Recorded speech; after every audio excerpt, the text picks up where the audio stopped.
everybody, welcome to General Hospital MV, my Gene Chapter show, and a big hello to the 45 subscribers that I gained this week. Who would have thought that talking about Michelle Stafford leaving and the show's anniversary would actually bring in a big crowd? Anyway, to introduce myself to you guys, my name is Dion. I live in Canada. I don't have a Twitter, I do have a Tumblr and an Instagram, and you can usually find me on Tumblr, live blogging most of the time, and of course going on a tangent and rant about the things that piss me off about this show. I do videos on here every Sunday and just talk about the highlights of the show and put in my 2 cents and ask for your 2 cents. So without any further ado, let's get into it. Even though the anniversary episode started on a Tuesday, we might as well start with it since it was a standalone episode.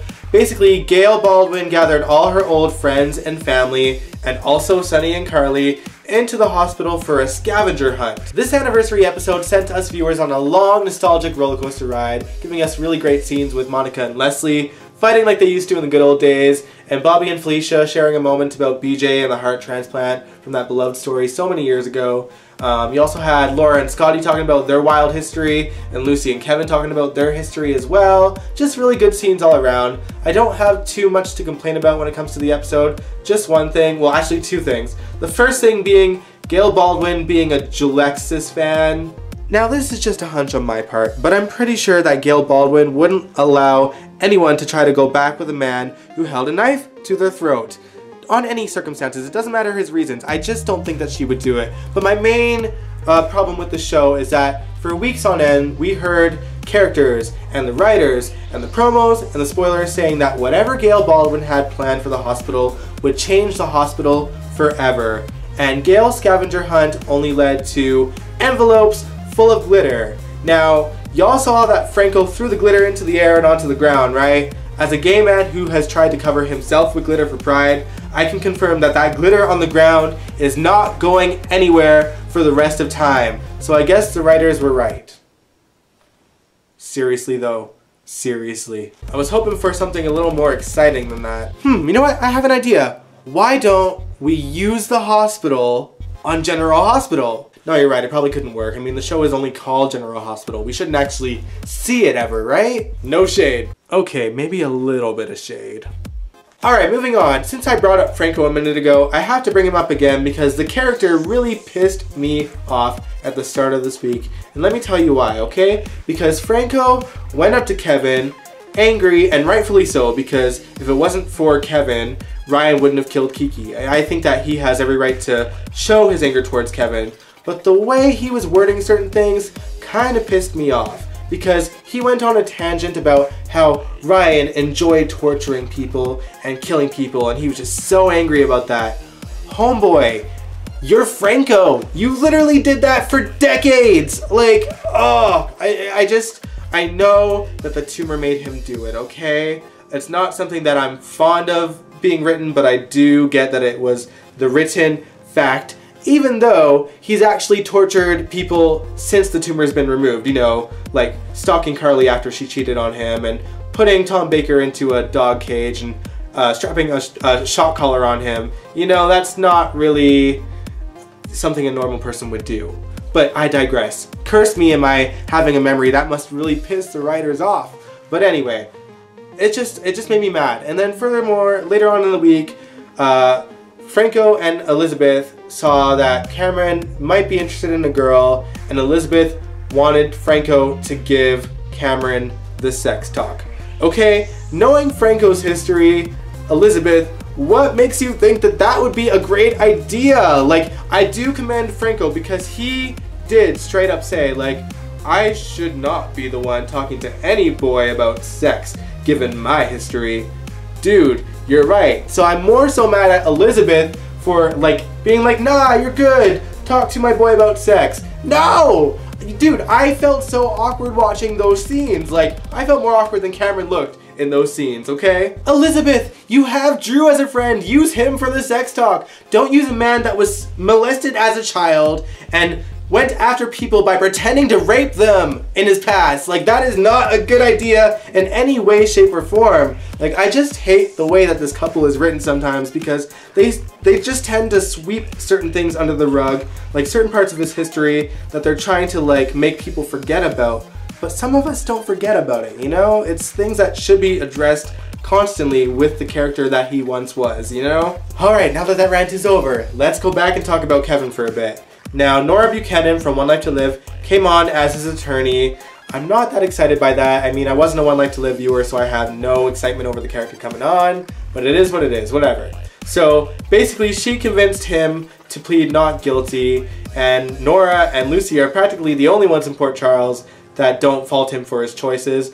Laura, I mean, she posted his bail, so she's not, you know, as angry as the rest of Port Charles, which I get because, you know, she is his wife.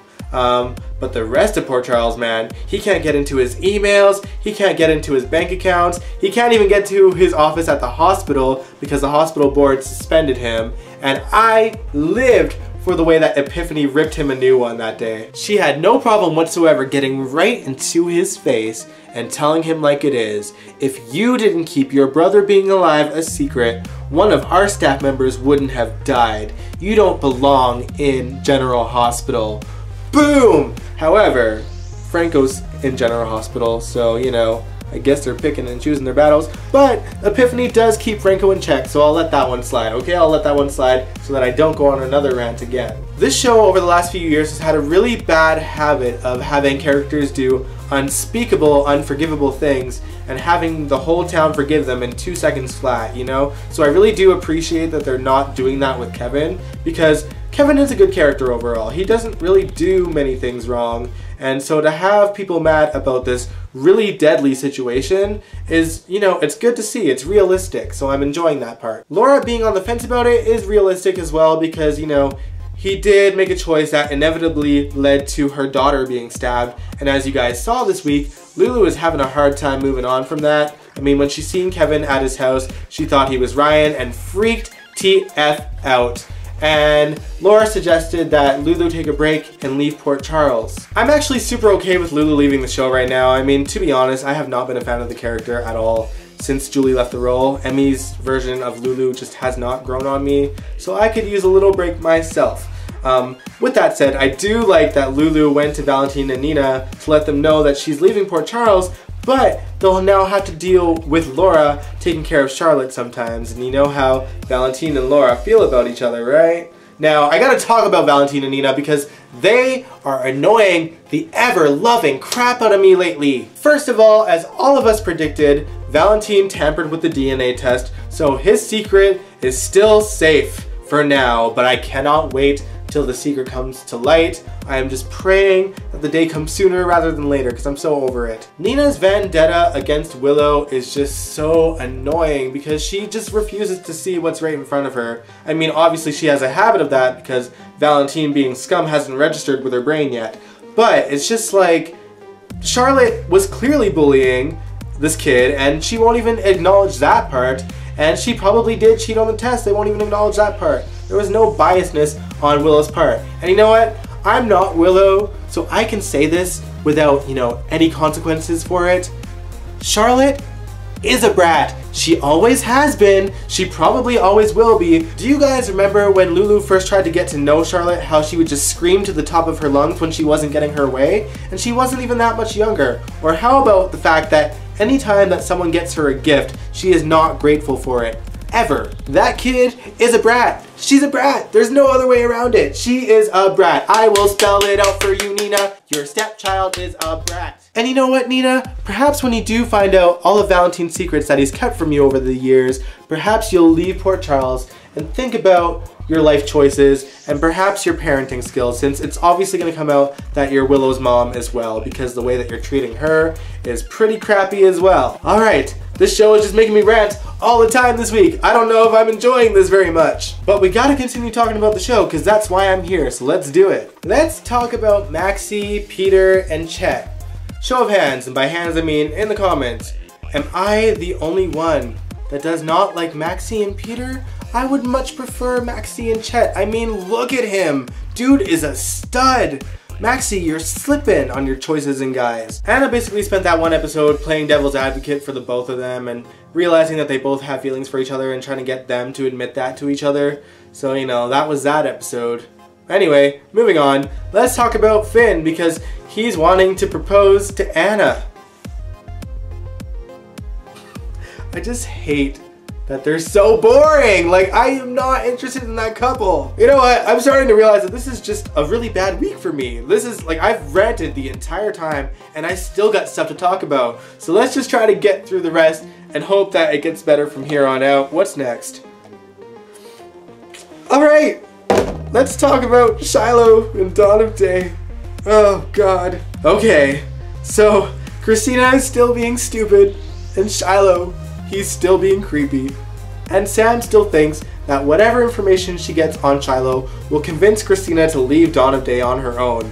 However, I feel like, short of Shiloh actually hurting Sam the way that Jason thinks that he will, she's not going to believe anything that Sam has to say, even if Sam herself is saying it to her. She's just going to think that she was out to get him the whole time and that she's just like everyone else and thinks that Shiloh is a bad person and he's just misunderstood, and it's just going to be a mess when all that comes to light, you know? And it's probably going to put her in even more danger, especially when Christina revealed that secret, whatever it was, to Shiloh in the first place. He's probably going to use that against Christina's family, and even then she's probably not going to realize it. So I don't know what her family and friends can do for her at this point, but something's gotta give. This plan of Sam's is not going to work. I promise you that. As we've seen at the end of the week, he even has D.A. Dawson in the palm of his hand, so yikes, good luck, Port Charles. Okay, let's talk about Oscar and Joss. Their love story is clearly about to come to an end. They had their cute little romantic moment, locking a bike lock onto the Blackstone Canyon Bridge, dancing until he collapsed. I gotta say, I appreciate that the show is subtly connecting their current story with that of Robin and Stone's by using this bridge. No one can deny the similarities to their stories. Young lovers whose time get cut short due to an illness that can't be cured. Oscar is now in a coma, and there's no telling if he'll wake up or even be the same as he once was when he does wake up. I'm looking forward to hopefully feeling all the feels when he does pass away. They've got a good cast surrounding Oscar, and I believe that they'll bring their A game when it's time for him to go. Alright, so I'm pretty sure we only have one more thing to talk about, and that is Ryan Chamberlain being found! Just kidding, just his right hand was found. That's right, his right hand. Now, I am with Ava and Jordan in thinking that he probably is crazy enough to cut his hand just to make people think that he's actually dead and he'll come back with a vengeance. I hope he does, because I really want to see how Ava is going to handle Ryan, because she is right now pretty fun to watch. She's getting all these security measures measured up so that she can see him coming, and she's ready to kill him. This is what I think a lot of us have been looking forward to, Ava's revenge on Ryan. You messed with the wrong gal, Ryan. I think Ava's going to be the one to take him down and kill him. And I swear, if the PCPD try to arrest her for it, I'm going to go crazy. Now, I know what you're thinking. Why on earth would the PCPD reprimand Ava Jerome for killing a serial killer? Now, let me tell you a little story about a character named Lisa Niles. Lisa Niles was a character who tortured Robin and Patrick for a good couple of years. She was batshit crazy, okay? And on her final stunt, she tried to inject Patrick with Robin's HIV as a revenge plot. And Patrick's brother Matt actually killed her. He was drunk when he killed her and didn't remember until, you know, a couple months later. But he killed her, and he has been in jail for it ever since. That girl was literally holding everyone hostage on a boat, and even threw Elizabeth off of that boat, and he still went down for her murder as if it wasn't justice. Matt might have been drunk, but it was definitely self-defense given what was going on that boat, so I don't know, whatever. Just don't do the same for Ava Jerome. Alright, I'm calm now. I've reached the end of this episode. What did you guys think of GH this week? Did you enjoy it better than I did? Let me know in the comments below. And if you like this video, give it a big old thumbs up, subscribe if you want to, and I will catch you guys next time.